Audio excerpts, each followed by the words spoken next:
मई दिवस के उपलक्ष्य में भारतीय जनता पार्टी की हुगली की प्रार्थी लॉकेट चटर्जी पहुंची बांसबेड़िया जूट मिल के मजदूरों से मुलाकात करने। जहां वो पहुंची बांसबेड़िया के शास्त्री क्लब के पास भारतीय जनता पार्टी मजदूर जूट मिल यूनियन के श्रमिकों से मुलाकात।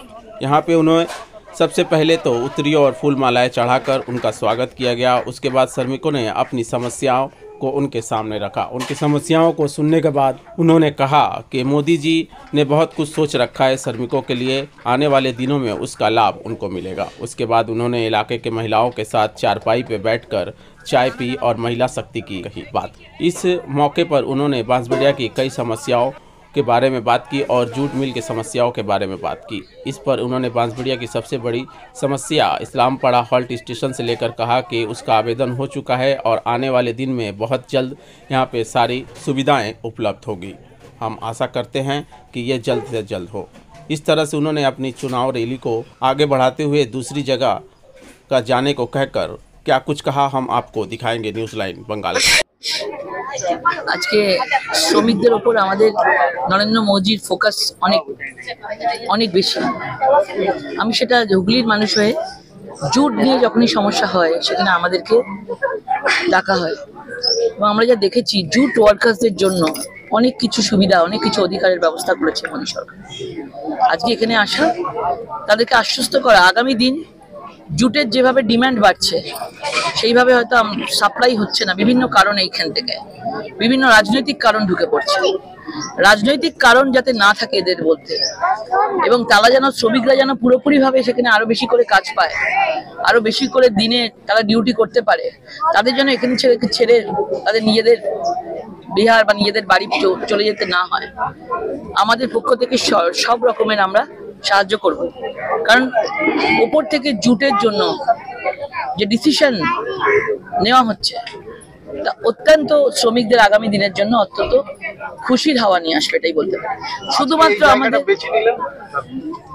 এখানে তো আমি এসছিও, আগেও এসছি, এবং বিশেষ করে বিভিন্ন জায়গার যে মিলগুলো আছে আমাদের এখানে, সেই মিলগুলোতে যাওয়ার কথা হয়েছে। এখানে এসছি, আবার একটা জায়গায় যাব। সেই জন্যই আজকে মে দিবসে তাদের সঙ্গে দেখা করা, মা বোনেদের সঙ্গে দেখা করা, মাতৃশক্তি মোদিজির সাথে আছে, এটাই বলবো। 2022-এ মোদি সরকার বলছেন সবার ঘর পাকা হয়ে যাবে, কিন্তু এখনো মজদুররা এই টালি ঘরে থাকতে। তার জন্য কে দায়ী বলুন? তার জন্য দায়ী কে? প্রত্যেকের জন্য পাকা বাড়ির টাকা কেন্দ্রীয় সরকার পাঠাচ্ছে এবং সেই টাকা অন্য কারোর কাছে চলে যাচ্ছে, অন্য কারোর অ্যাকাউন্টে চলে যাচ্ছে। আমি প্রমাণ দেখিয়ে দিয়েছি। আজকে যাদের পাওয়ার কথা তারা পায়নি। সেই জন্য আগামী দিনের জন্য পলিসি আলাদা করে করতে হবে বেঙ্গলের জন্য। বিশেষ করে বেঙ্গলে বিভিন্ন ধরনের যেরকম ভাবে যে কথায় যে ভাবে যে ঠাকুর যে ফুলে সন্তুষ্ট হয় তাকে সেই রকম ভাবে ট্রিট করতে হবে। এবং আগামী দিনে আশা করি শ্রমিকদের পরিবারের ভালোর জন্য আমরা যে স্টেপ নেব, আমাদের পুরো শ্রমিক পরিবার আমাদের সাথে থাকবে। আমরা শ্রমিকরা স্পেশাল অবজারভেশনে থাকবে। দিদি কালকে না চলছে, সবাই আছে। মোদিজিকে সবাই আশীর্বাদ দেওয়ার জন্য রেডি। জানে দেখলে শ্রমিকদের যদি কেউ দেখে তো মোদিজি দেখছেন। এর আগেও তো আপনি সাংসদ ছিলেন আর এই জুট মিলের সমস্যা আপনার এর আগেও বলা হয়েছে। হ্যাঁ, অনেকবার আমরা করেছি, সেখানেই বারবার আটকে গেছি। এই সরকারের, তৃণমূল সরকারের বিভিন্ন ভাবে কালো চুক্তি তৈরি করা ওনারদের সাথে কালো চুক্তি করে শ্রমিকদেরকে বঞ্চিত করছে।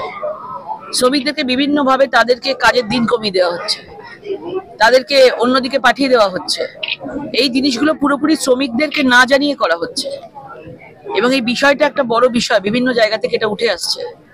তো আমরা ঠিক করেছি যে আমরা আগামী দিন কিভাবে কাজ বের করে নেওয়া যায়, কিভাবে তাদেরকে ঠিক করা যায়, নতুন করে পলিসি ঠিক করে আমরা কাজ করব। ট্রেনের স্টপের জন্য দাবি করছে এখানকার লোকালরা, কি বলবো? পরিষ্কার অলরেডি দিয়ে দিয়েছি এবং বলা হয়েছে যে প্রত্যেকটা সমস্যা আপনি যেটা দিয়েছেন প্রত্যেকটা সলিউশন করে দেওয়া হবে।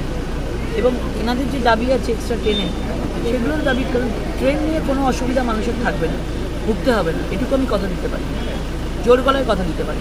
এখানকার মানুষ ট্রেন নিয়ে সমস্যা থাকবে না, নিশ্চিন্ত থাকুন। আগামী 5 বছরে যে ডেভেলপমেন্ট আসছে, যে রোড ম্যাপ তৈরি হয়েছে। Thank you.